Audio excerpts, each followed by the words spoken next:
Touching Women is a Fergus Johnson story of gender relations.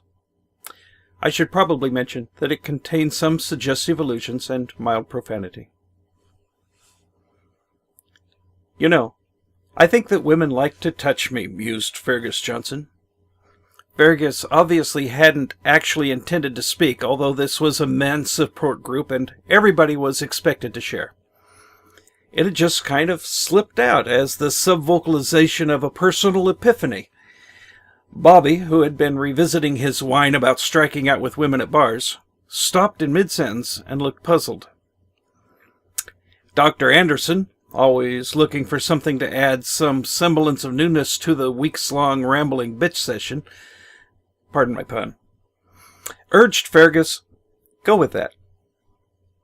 Fergus seemed to stare vacantly at the Cupid doll on one of Dr. Anderson's shelves across the room. I've just been starting to notice a trend is all. He paused again, his eyes flickering up and to the right as he searched his memories. My waitress at breakfast this morning put her fingers on my shoulders several times, and I've started noticing that when I stand talking to a woman, it's not unusual for them to reach out and briefly put their hand on my arm. That kind of thing happens, observed Larry the Licher. Hopefully. Yes, Fergus continued, but I've just started noticing how frequently it happens. I've always just taken it for granted. It's like my Uncle Bucky, who always heard a little voice in his head telling him the answer to math problems at school. He named his voice Minerva and assumed for years that everybody had the same kind of experience. Larry wasn't done being jealous. My uncle, the Reverend Polax, is always talking about what our Lord Jesus tells him to do. Fergus considered this briefly. Yes, but Minerva's answers were usually wrong.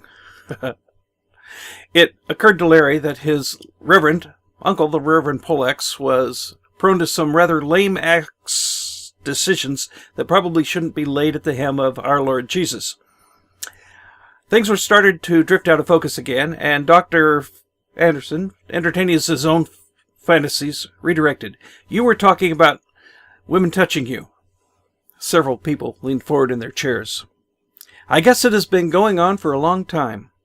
It's more than Aunt Fancy mussing up my hair and Granny Gooch insisting on being kissed on the lips. I mean, I must have assumed as a little kid that I was just exceptionally cute, like everybody said.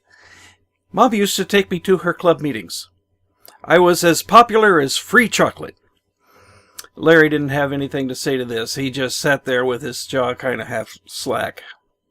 Lucky Joe was getting an intense and slightly feral look on his face. There was no turning back, so Fergus plunged on. The thing that really got my attention was last week. We were visiting my second wife's second daughter, Becky.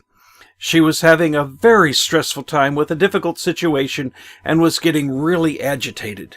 She was sitting on the sofa, and I just got down on my knees in front of her, reached out, and held her hands.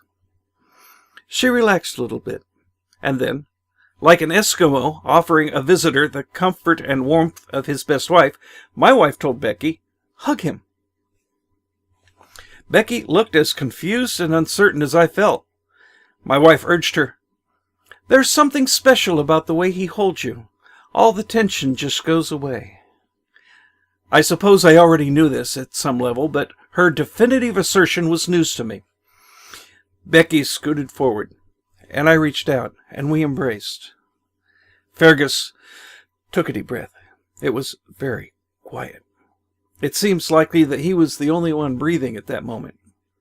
At first, she was real tense.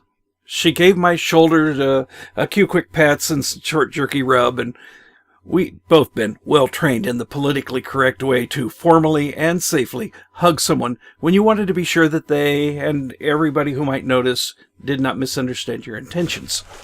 It didn't help that at that moment we could hear her ex, who had been coerced into helping her move, backing his trailer into the driveway. This was going to have to be quick. I was at ease and kind of on cruise control at this point.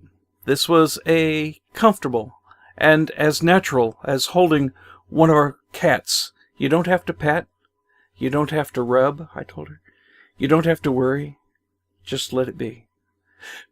Her breath caught for a few moments, and then she slumped a little, like she had just lost 5 pounds.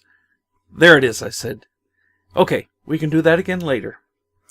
We entangled our arms and glanced at my wife. She was just sitting there with a little satisfied half smile. Larry looked up from his reverie and asked, "So did you ever, do that again?" Fergus glanced up with an intense and slightly feral look on his face and held out his arms and said, "No, but do you need a hug?"